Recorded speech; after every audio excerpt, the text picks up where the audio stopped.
Mais qu'est-ce qui lui prend à la prof aujourd'hui? Elle a bu ou quoi? Elle dit et elle écrit n'importe quoi. On apprend les parties du corps et c'est très amusant. On commence par chanter une chanson en la mimant et en montrant nos yeux, nos épaules, nos genoux et nos pieds de plus en plus vite, de plus en plus repeat. Puis Madame Renard nous distribue un dessin de monstre avec les mots écrits autour de lui et on doit les répéter après elle. Le problème, c'est qu'elle les prononce n'importe comment, en mélangeant tout.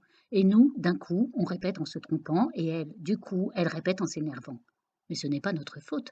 Elle nous dit que I se prononce I, alors que ir se prononce ir, et que Inde se prononce un, et que aide se prononce est, comme R et face et fesse, elle nous dit même pas comment ça s'appelle. Il y a de quoi s'arracher le R. Et puis, elle nous apprend d'autres mots tellement bizarres que j'ai un peu de mal à la croire. D'après elle, les doigts s'appellent finger, comme des biscuits, et les orteils, ce sont des madeleines. Et puis le nombril, paraît-il que c'est le bouton du ventre, belly button. C'est ça, oui. On passe quand même un bon moment ensuite à montrer sur notre voisin les parties du corps qu'elle nomme. Bien sûr, il y en a qui se pincent, qui se chatouillent ou se tirent les oreilles, et on rigole tellement que la prof d'à côté vient nous demander de nous calmer.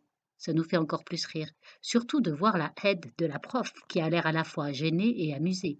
Et pour finir, on doit répondre à des questions genre combien de jambes on a, Kevin le farceur en a 8, ou d'oreilles, Sonia la fofolle dit qu'elle n'en a pas. Enfin, on passe à la copie de la leçon. Et là, au tableau, la prof se met à écrire des phrases pleines de fautes, alors que sur la photocopie du monstre, il y avait marqué à côté de son pied foot.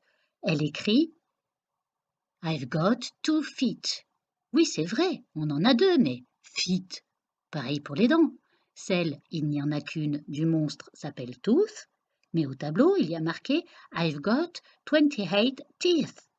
28. Ok, on n'a pas encore nos dents de sagesse, pas assez sages, ça viendra plus tard, ou jamais. Mais là, encore, les deux os sont devenus deux œufs.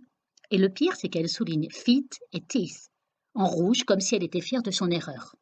Je corrige ses fautes sans rien dire. Tant pis pour elle, tant pis pour les autres élèves.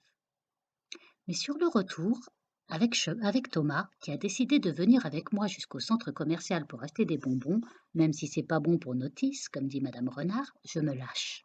Tu as vu la prof? Elle s'est encore trompée. Ah bon, s'étonne-t-il? Quand ça? Tu n'as pas remarqué, toi, l'Américain? Thomas rougit, l'air pas content. Elle s'est emmêlé les pieds et même les dents. Il me regarde, l'air complètement ahuri. Alors patiemment, je lui explique. Au tableau, elle a mis deux œufs au lieu de mettre deux os. Ben, c'est normal, me répond-il. Ben non, c'est pas normal. Ou c'est O ou c'est E. Pas les deux, même s'il y en a deux. Deux ou plus. En fait, c'est deux os quand il n'y en a qu'un et deux œufs quand il y en a plusieurs, m'explique-t-il d'un ton crispant de petit prof. One foot, 2 feet. One tooth, 2 teeth. Ce sont les pluriels irréguliers. Irrégulier toi-même. Et d'abord, pourquoi elle ne l'a pas dit? Mais elle l'a dit, tu devais être en train de bavarder, comme d'habitude. Moi? Bavarder? N'importe quoi.